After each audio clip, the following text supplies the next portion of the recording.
Em dic Nayara, sóc estudiant d'educació primària i sóc acompanyant perquè no tinc el carnet de conduir. Em dic Cèlia, estudio educació primària i m'estic traient el carnet de conduir, de cotxe. Jo sóc el Marc, estic estudiant educació social i tinc el carnet de conduir des de fa 2 anys. Em dic Sandra, estic estudiant educació social i soc conductora des de fa 18 anys.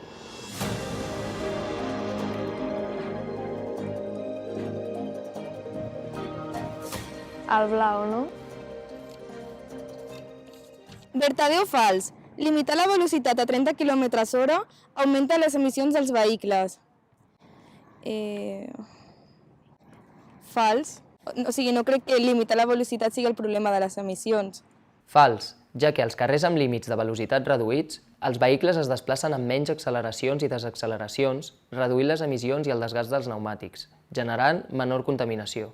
Quin és el límit de velocitat recomanat per a àrees urbanes on circulen automòbils, motocicletes, ciclistes, vianants segons la nova normativa de circulació? 30 km/h. El límit de 30 km/h s'aplica en aquells carrers amb un únic carril per cada sentit de circulació. Quants atropellaments en zones urbanes de Catalunya va haver-hi el 2021? Molts, no sé, 350. 16 persones van morir atropellades en zones urbanes a Catalunya el 2021.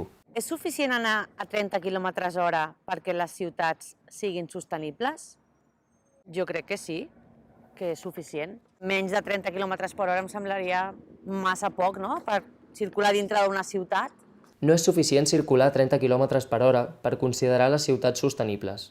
Hauríem de transitar cap a un model de mobilitat amb menys cotxes, introduir canvis a la normativa i la regulació per aconseguir un canvi d'actitud de les persones al volant i modificar el disseny viari a les ciutats.